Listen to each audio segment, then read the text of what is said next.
Hello friends, this is Ada.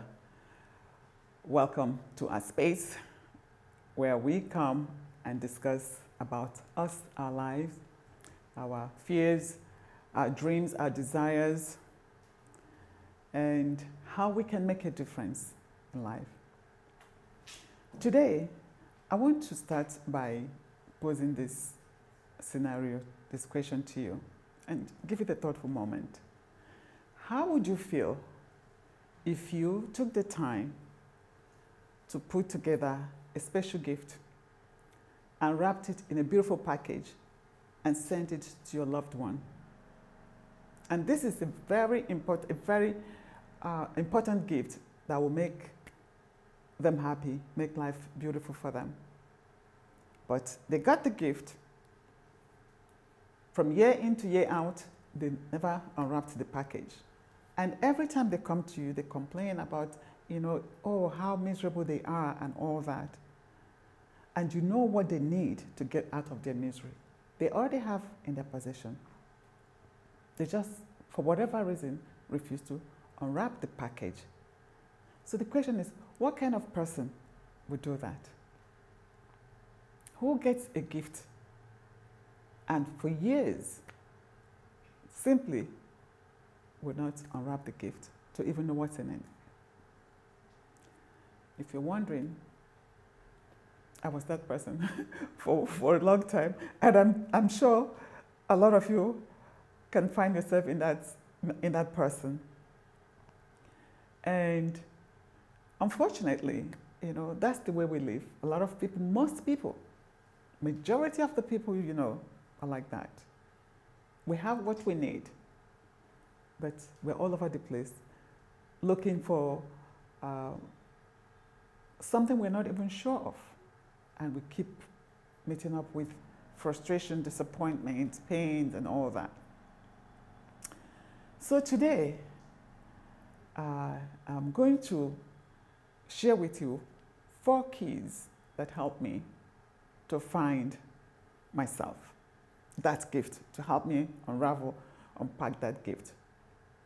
1 was believe. Believe. You have to believe that you are special. You have to believe that there is something about you, that God did not just create you for nothing.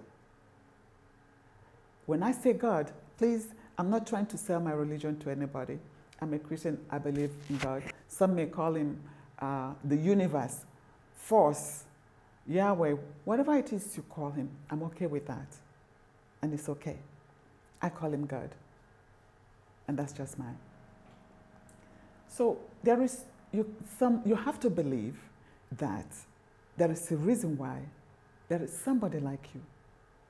Now remember, there's nobody in this universe that's like you. You are unique. And there has to be a reason for that. You have to believe that. And then that uniqueness is inside of you. It's not outside. So the second thing you need to do is take an inward journey. Go right inside of you. You have everything you need there. That's where that gift, you remember the gift that you got and have refused to unpack it? That's where it is, inside. And then the third part is, grab a pen and paper. Begin to ask yourself questions. Who are you? What do you like? What makes you happy? What makes you sad? What is it that if left alone, you could do this 10, 20 hours, 15 hours a day, and you will not even complain, whether you get paid or not? Why do you like this and not that? In my own case, I was almost impulsive at making suggestions, advising, unsolicited advice, and sometimes, people would tell me, oh, they're trying to do this business or that. Before you know it, I've launched into research and provided all kinds of information to them that will help them, unsolicited. And I suffered through that because, in the scripture it says, when you cast your pearls to the swine, they will take it and they will rend you. And I experienced that firsthand, severally. No offense, I'm not angry at anybody. It was me, my fault, not the people's fault. They are, or they were where they were. And it's just what it is. And ask yourself those questions, not just asking, write out whatever answers that come to your mind. It's as if you're interviewing somebody. And when the person is answering you, take notes. Take as much note as you can. Exhaust yourself. You can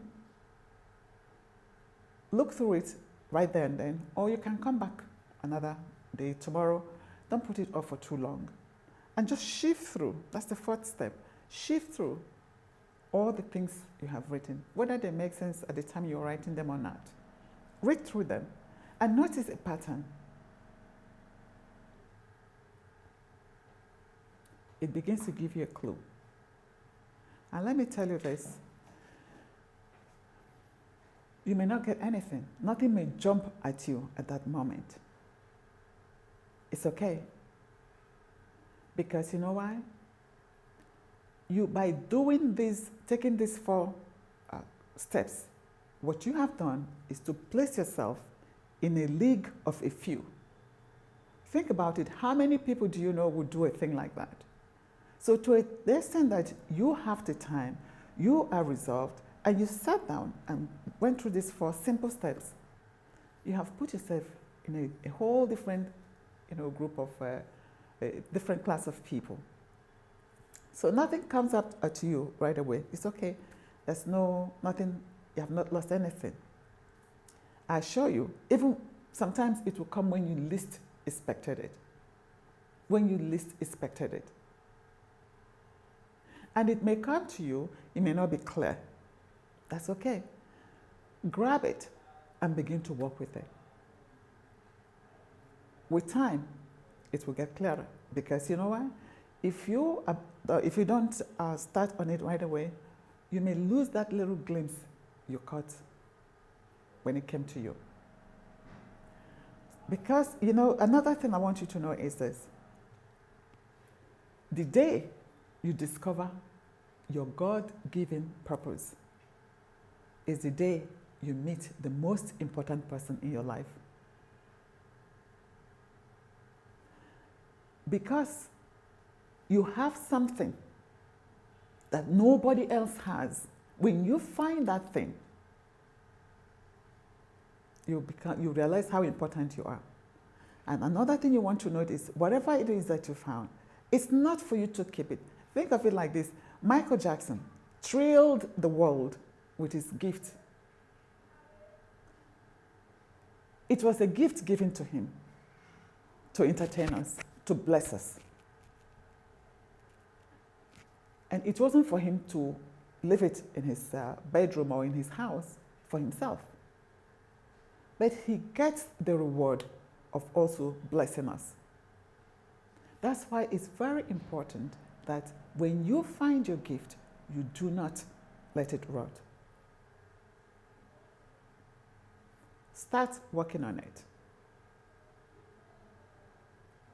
And with time, it will become clear. And this is just for you to be aware. Not everybody around you would understand. Because what you discover may not be something that they ever thought they could connect with you. They may be thinking a different thing. But remember, it is your gift. It was not given to them. So whether they understand it or not, it doesn't really matter. Do not allow those voices in you to steal this gift from you or delay it, in my own case, for years, many years. I was afraid. I was afraid to step out, to say, this is what my mission in life is. That's why, part of the reason why I'm doing this. That's part of the reason why I'm going out there talking to people. So, this is not going to be a long episode, but I want to encourage you to take these 4 keys, apply them. You'll break the code to finding your God-given purpose. And when you do, I hope you remember that there are people waiting to be served by you. There are people who, the longer you delay, the more they miss out. Perhaps they're waiting for your voice. Perhaps they're waiting for that your gift to get them going. And that's one of the things that really pains me when I remember how long ago I got this message and the constant, gentle reminder. I neglected it. And each time I remember that, it hurts me because people who were supposed to have benefited from it, I hope they have not passed on without getting the message from me. But it's not a place I want you to be. It's not a pleasant place to think that you had what would pave the way for another person. And because you're afraid, you let it slide for a long time. So again, I want to thank you so much for sharing your time with me today. I never take it for granted. Time is very precious. So that's why each time I come, I'll try to make it worth your while. Do not forget to subscribe if you have not subscribed yet, and do not forget to share and like. And this is AA Buffour TV.